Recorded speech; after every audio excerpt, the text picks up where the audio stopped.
कि यहाँ के जो मुख्यमंत्री हैं उन्होंने चुनाव से पहले ये वादा किया था कि 2008 में भारतीय जनता पार्टी की सरकार द्वारा, उनके मुख्यमंत्री द्वारा स्टेट में जो शेड्यूल कास्ट का आरक्षण का कोटा है जो 16% था उसको कम करके 12% किया था। यहाँ की वर्तमान की सरकार ने, उस समय यहाँ के मुख्यमंत्री ने वर्तमान के इतने बड़े समाज से वादा किया था कि हम उस जो घटाया गया आरक्षण है उसको वापस जो है पुनः उतना ही करेंगे जितना वो था। ऐसा वादा उन्होंने चुनाव के समय किया था और मुझे लगता है 4 साल से ज्यादा का समय बीत गया। अब 2023 में चुनाव है। उससे पहले हमारे लोगों ने प्रयास किया है कि मुख्यमंत्री जी तक हमारी मांग पहुंचे। तो हमारी पहली मांग ये है कि 16% अनुसूचित जाति का आरक्षण बहाल किया जाए। ये हमारी आप सबकी पहली मांग है। उसके बाद यहाँ के मुख्यमंत्री जी ने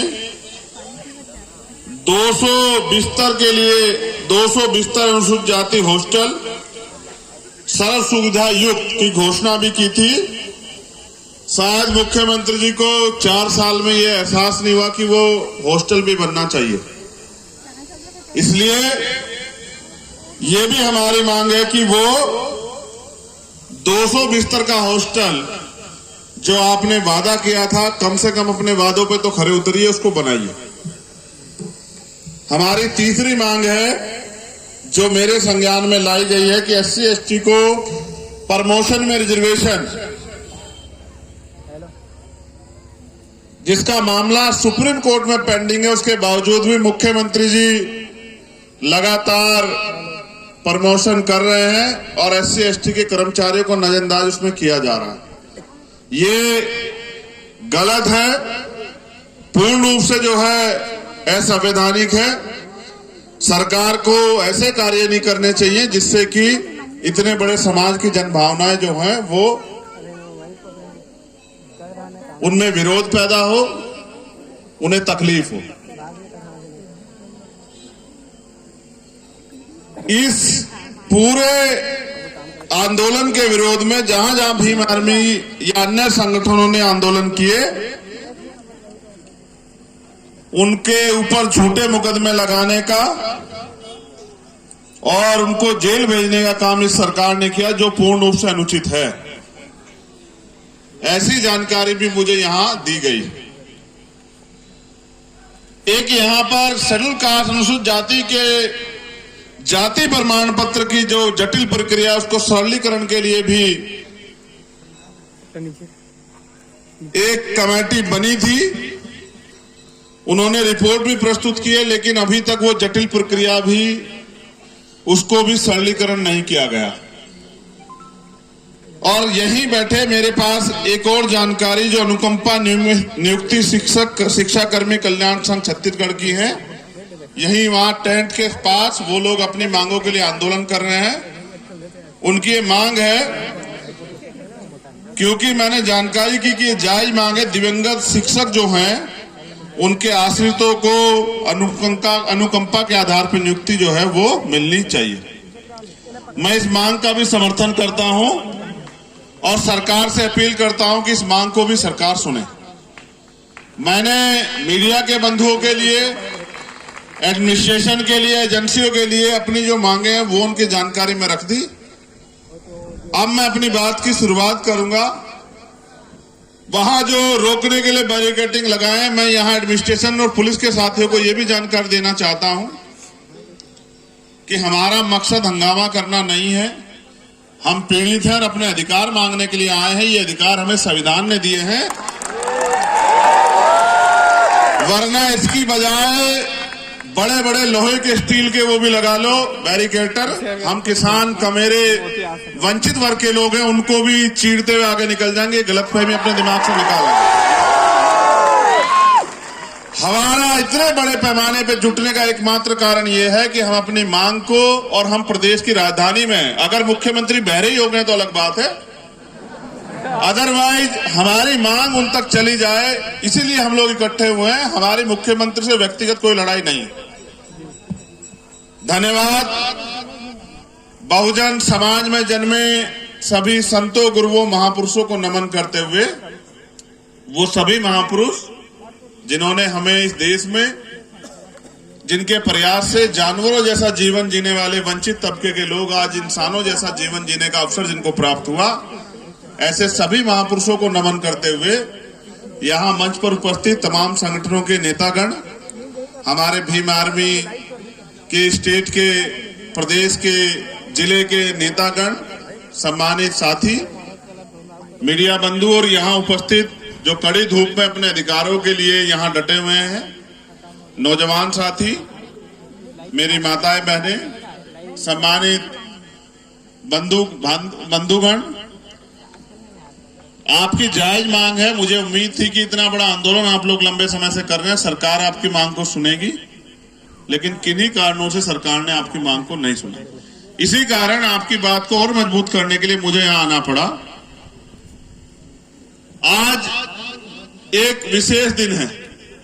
शायद जब आपने आंदोलन की घोषणा की तो शायद आपको जानकारी ना रही हो, लेकिन इस देश में एक प्रदेश पड़ता है बिहार, और बिहार में एक महापुरुष जन्मे जो अपने पूरे जीवन वंचितों को उनके हक अधिकार दिलाने के लिए संघर्ष करते रहे। बिहार के लेनिन कहे जाने वाले बाबू जगदेव प्रसाद कुशवाहा जी की भी जयंती है। आज मैं उनको भी नमन करता हूं इस पावन धरती पर खड़े होकर।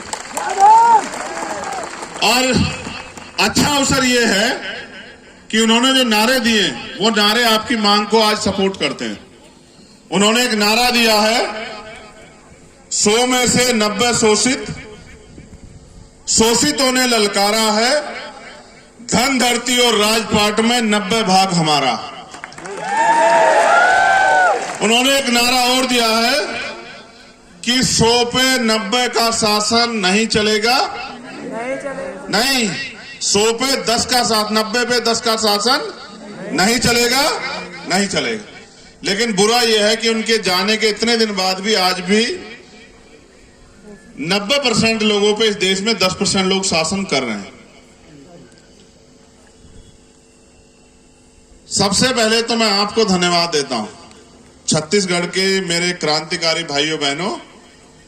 आज आपने सिर्फ और सिर्फ एक बिगुल नहीं बजाया, आपने क्रांति का ऐलान किया है। मैं आपकी सराहना करते हुए मुझे बड़ी गौरव हो रहा है, खुशी हो रही है कि आप अपने हक अधिकारों के लिए यहाँ आओ। किसी शादी ब्याह में यहाँ नहीं पहुंचे, इतनी गर्मी का जो सामना कर रहे हो, अपने साधन जुटा के जो हजारों की संख्या में यहाँ पहुंचे हो, आप अपने समाज, अपने हक अधिकारों के प्रति सचेत हो, इस बात की मुझे खुशी। लेकिन अधिकार अगर मांगने से मिलते तो हजारों साल से आप लोग इस देश में, हम लोग इस देश में अपने अधिकारों को मांग रहे हैं, रो रहे हैं, चिल्ला रहे हैं, अन्याय सह रहे हैं, लेकिन आज तक भी हमें एक अधिकार नहीं मिले। उसका एकमात्र कारण यह है, जितना मुझे समझ आया कि अधिकार मांगने से मिलते ही नहीं है, अधिकार छीनने पड़ते हैं।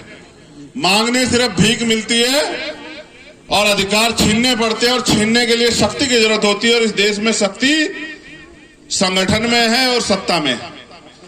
जिनकी सत्ता होती है उनको किसी के आगे हाथ नहीं फैलाना पड़ता, और जिनकी सत्ता नहीं होती वो आंदोलन करने आते हैं तो उनके ऊपर झूठे मुकदमे लगा के उनको जेल भेजने का काम जो है सरकार के लोग करते हैं। पूरे देश में घूमने के बाद मुझे ये महसूस हुआ, सरकार कोई हो, किसी पार्टी की हो, हर सरकार उस प्रदेश में रहने वाले कमजोरों के हक अधिकार छीनने को, डकारने के पीछे लगी हुई है।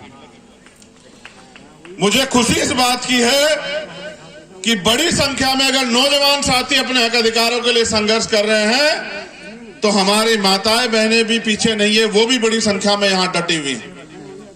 इस बात से स्पष्ट होता है कि यहां क्रांति जो है वो शहर में या पुरुष वर्ग तक सीमित नहीं है। यहां क्रांति महिलाओं, बच्चियों, बहनों, यानी कि घर के चूल्हे तक जो है यहां क्रांति है। इसलिए आने वाले समय में यहां परिवर्तन सुनिश्चित है, यहां परिवर्तन को कोई नहीं रोक सकता है। साथियों, जिस मांग के लिए आप यहां खड़े हैं वो मांग मुझे लगता है कि 4 साल पहले ही सरकार को पूरी कर देनी चाहिए थी, जैसा कि उन्होंने वादा भी किया। लेकिन सरकार को ये लगता है कि ये लोग जो अपने महापुरुषों द्वारा दिए गए अधिकारों को भी नहीं समझ पाए, ये लोग आपका कुछ नहीं बिगाड़ पाएंगे। मेरी बात पे गौर करना। और आज अपने आगे एक सवाल आपके आगे छोड़ रहा हूं, इसको सुनना और समझना।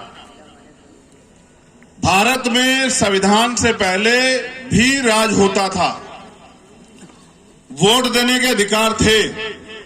उससे पहले राजतंत्र भी था, मुगल काल भी रहा, ब्रिटिश भी आए, उससे पहले भी हुन, शक, यवन तमाम लोगों का राज रहा। उससे पहले हमारे पुरखों का, बुद्धिस्ट महापुरुषों का भी राज रहा। लेकिन उस समय राज युद्ध होते थे, घोड़े पे, हाथी पे, बंदूकों से, तोपों से, तलवारों से, लाठियों से युद्ध होते थे और तब जाके राज व्यवस्था बदलती थी। इस बात को समझते हुए बाबा साहब अम्बेडकर ने इस देश में जब लोकशाही के लिए प्रयास किया तो उनके मन में सपना था कि ये अधिकार जो हमारे लोगों को अभी तक नहीं मिले, जिनको मैं संविधान में तो लिखित कर रहा हूं, लेकिन ये मिलेंगे तभी जब हमारे लोग वोट की वैल्यू को समझ के और अपनी वोट का सही प्रयोग करके इस प्रदेश और देश में अपनी शासन सत्ता स्थापित करेंगे। सम्मानित साथियों, इस देश, पूरी दुनिया के सबसे बड़े लोकतंत्र में सबसे बड़ा मजाक ये है कि जितने % वोट से सरकार बनती है उससे ज्यादा % लोग वोट डालने ही नहीं जाते। अगर आपके याद हो, छत्तीसगढ़ की जो सरकार बनी होगी, वोटिंग परसेंटेज 60, 62, 65% रहा होगा। 60, 62, 65% लोगों ने वोट देके छत्तीसगढ़ में सरकार बनाई होगी और जिस पार्टी की सरकार बनी उनको 32, 34, 35% सरकार में मत मिला होगा एब्सोल्यूट मेजॉरिटी की सरकार बनाने के लिए। लेकिन आप महसूस करो कि जब 60, 62, 65% लोग वोट देके सरकार बनाते हैं और 32, 33% वोट लेके सरकार बनती है और 35% लोग वोट का प्रयोग ही नहीं करते। जब हम 35% लोग अपनी वोट का प्रयोग ही नहीं करते